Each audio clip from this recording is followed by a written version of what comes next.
Hello friends, வணக்கம். Welcome to Sumathi's kitchen.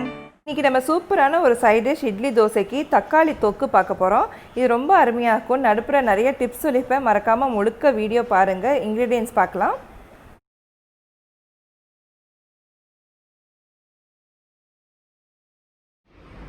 Friends, இப்போ தக்காளி சட்னி எப்படி செய்யுதுன்னு பார்ப்போம். இது தக்காளி தொக்குன்னு கூட சொல்லிக்கலாம். ஏன்னா நீங்கள் அந்தளவுக்கு நல்லா கெட்டியாக நீங்கள் சுருளை பண்ணிங்கன்னா தொக்கு மாதிரி வந்துடும். இது சட்னி மாதிரி இருக்குன்னா தளர நீங்கள் எடுத்தாலும் சரி. இப்போ வாங்க, இப்போ இதுக்கு என்னென்ன தேவையானதுன்னு பார்க்கலாம். ரொம்ப சிம்பிள் இன்க்ரீடியன்ஸ் தாங்க. இப்போ இங்கே பார்த்தீங்கன்னா நான் இங்கே ஒரு 5-6 தக்காளி பழுத்த தக்காளியாக எடுத்திருக்கேன்.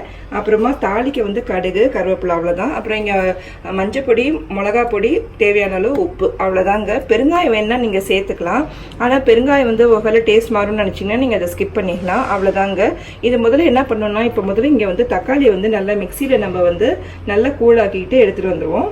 ஃப்ரெண்ட்ஸ், இப்போ இங்க பாத்தீங்கன்னா இங்க தக்காளி நல்லா இந்த மாதிரி கூழாக்கி எடுத்துட்டு வந்திருக்கேன். இங்க பாருங்க, நல்லா பேஸ்ட் பண்ணிட்டோம். இப்போ கடாயில் நல்லெண்ணெய் ஊற்றிக்கங்க. தாராளமாக 2 குழிக்கரண்டி அளவு ஊற்றிக்கங்க. அப்போ தான் தொக்கு 4 படம் நல்லா இருக்கும். அது டேஸ்ட்டும் நல்லா கொடுக்கும். இப்போ இதில் வேறு ஒன்றுமே இல்லைங்க. தாளிக்கிறதுக்கு கொஞ்சம் கடுகு போட்டுக்கிறேன்.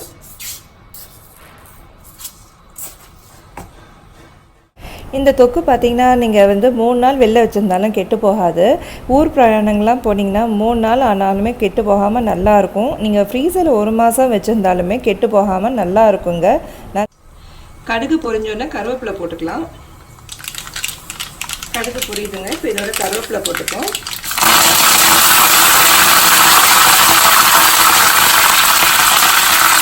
தக்காளி மெதுவாக போட்டுக்கலாம்.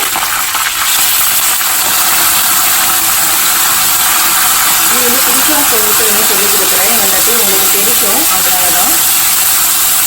இல்லாட்டி நீங்கள் அப்படியே மிக்சியில் மெதுவாக ஊற்றினாலும் பரவாயில்ல. பழக்கம் இருக்கவங்க போட்டோன்னு இது தெரிக்கும். பழக்கம் இருக்கவங்களுக்கு அது தெரியும் என்ன ஆகுதுன்னா, அதனால தான் நான் மெதுவாக ஸ்பூனில் போட்டு காட்டினேன். இப்போ மிக்சியை கழுவுன மாதிரி லேசாக தண்ணியில் கரைச்சி ஊற்றிக்கிறேன். ஃப்ரெண்ட்ஸ், இப்போ தண்ணியை கரைச்சி ஊற்றிருக்கேன். இதோட இப்போ ஒரு 1/2 டீஸ்பூன் மஞ்சப்பொடி, மிளகா பொடி உங்கள் காரத்துக்கு ஏற்ற மாதிரி. புளிப்புத்தன்மை இருக்கிறதுனால இதுக்கு தாராளமாக நீங்கள் 1லேருந்து 1.5 ஸ்பூன் போடலாம். நான் ஆஸ் யூஷுவல் சொன்ன மாதிரி இந்த மிளகா பொடி நான் ரொம்ப ரெட் ஹாட் சில்லி பவுடர் வச்சுருக்கிறதுனால ரொம்ப காரம் அதிகமாக இருக்கும். அதனால் நான் இங்கே வெறும் 1/2 ஸ்பூன் மட்டும் தான் போட்டுக்கிறேன். இதுக்கு உப்பு அவ்வளோதாங்க, வேறு எதுவுமே இல்லை. இது மிக்ஸ் பண்ணி பார்த்துக்கோங்க கன்சிஸ்டன்சி சரியாக இருக்கானு. ஏன்னா தக்காளி வாசனை போகிற வரைக்கும் இது நல்லா நம்ம கொதிக்க வச்சு எடுத்துக்கணும். அவ்வளோதான், இது ஒன்றுமே இல்லை. ரொம்ப நல்லா இருக்கும் இந்த சட்னி, தக்காளி சட்னி. அடிக்கடி எங்கள் வீட்டில், அம்மா வீட்டில் இதை செய்வாங்க. ரொம்ப நல்லா இருக்குங்க. பாருங்கள், ஈஸியாக காலையில் நீங்கள் செஞ்சிங்கன்னா ரொம்ப ஈஸி. இது மிக்சியில் அடித்து நீங்கள் போட வேண்டியதா. இப்போ கரண்டி கூட பார்த்தீங்கன்னா நல்லா பெரிய கண்டியாக நான் யூஸ் பண்ணுறேன். அப்போ தான் உங்களுக்கு கலக்கத்துக்கு கையில் தெரிக்காமல் இருக்கும். இப்போ நீங்கள் பார்த்தீங்கன்னா இப்போ என்னோட குக்கிங்கில் எல்லாமே ரெசிபீஸில் நிறைய இந்த மாதிரி நுணுக்கங்கள் நான் யூஸ் பண்ணியிருப்பேன், இல்லாட்டி சொல்லியிருப்பேன். ஏன்னா இது பிகினர்ஸ் குக்கிங், அதாவது சமையலுக்கு புதுசாக இருக்கிறவங்க, புதுசாக கற்றுக்கிறவங்களுக்கு கேர்ஃபுல்லாக சமைக்கிறதுக்காக இந்த மாதிரி நிறைய டிப்ஸ் நான் நடுப்புற சொல்லுவேங்க. இங்கே பாருங்கள், இவ்வளோ பெரிய கண்டி. இது உங்களுக்கு வீடியோவில் ஃபுல்லாக தெரியுதுங்களா? ஸோ இந்த மாதிரி கண்டி யூஸ் பண்ணால் கையில் தெரிக்காது. பொதுவாக அந்த மாதிரி தக்காளி நம்ம அரைச்சி ஊற்றும் போது அது தெரிக்க வாய்ப்பு இருக்குது. இந்த பாருங்கள் கன்சிஸ்டன்சிலாம். இது நல்லா இப்போ ஒரு கொதி வந்தோடனே மூடி போட்டு நல்லா நம்ம அந்த பச்சை வாசனை போகிற வரைக்கும் நான் சொல்கிறேன். எப்படி ஒரு சட்னி பதத்தில் தான் நீங்கள் எடுக்க போகிறேன். தொக்கா இருந்தால் இன்னும் கொஞ்சம் மெயினும் நம்ம பண்ணணும். இப்போ கொதிக்க ஆரம்பிக்குது, வெயிட் பண்ணுவோம். இப்போ இதை நம்ம இதை மூடி வச்சிடலாம்.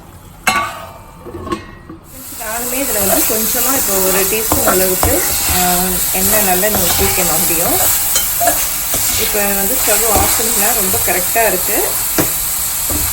இப்போ இதை விடையும் இப்போ பாருங்கள், இது லேசாக இந்த மாதிரி நம்ம ஊருக்கெல்லாம் எடுத்துகிட்டு போட்டு கொட்டாமல் இருக்கும். ஆனால் இதையும் நீங்கள் இன்னும் நல்லா தொக்கு மாதிரி நல்லா இன்னும் கொஞ்சம் கெட்டியாக நீங்கள் பாட்டில் எடுத்து வச்சு 4 கடை யூஸ் பண்ணணும்னு நீங்கள் பண்ணலாம். ஆனால் இப்போ நான் இந்த ஸ்டேஜில் வைக்கிறேன். நான் சொன்ன மாதிரி தளர வேணும்னு நினச்சிங்கன்னா இதுக்கு முன்னாடியே நீங்கள் மூடியை திறந்துட்டிங்கன்னா சரியாக நல்லா தொட்டு சாப்பிட நல்லாயிருக்கும். இப்போ அவ்வளோதாங்க, தக்காளி சட்னி ரெடியாக இருக்குது. ஒரு பவுல் எடுத்து வச்சுக்கலாம்.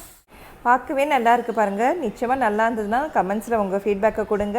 அப்படியே நம்ம சேனலை சப்ஸ்கிரைப் பண்ணி வச்சுட்டிங்கன்னா ஒவ்வொரு புதன்கிழமையும் வெள்ளிக்கிழமையும் நான் போடுற வீடியோஸ் உங்களுக்கு வரும். நம்ம வீடியோ பார்த்ததுக்கு நன்றி, வணக்கம்.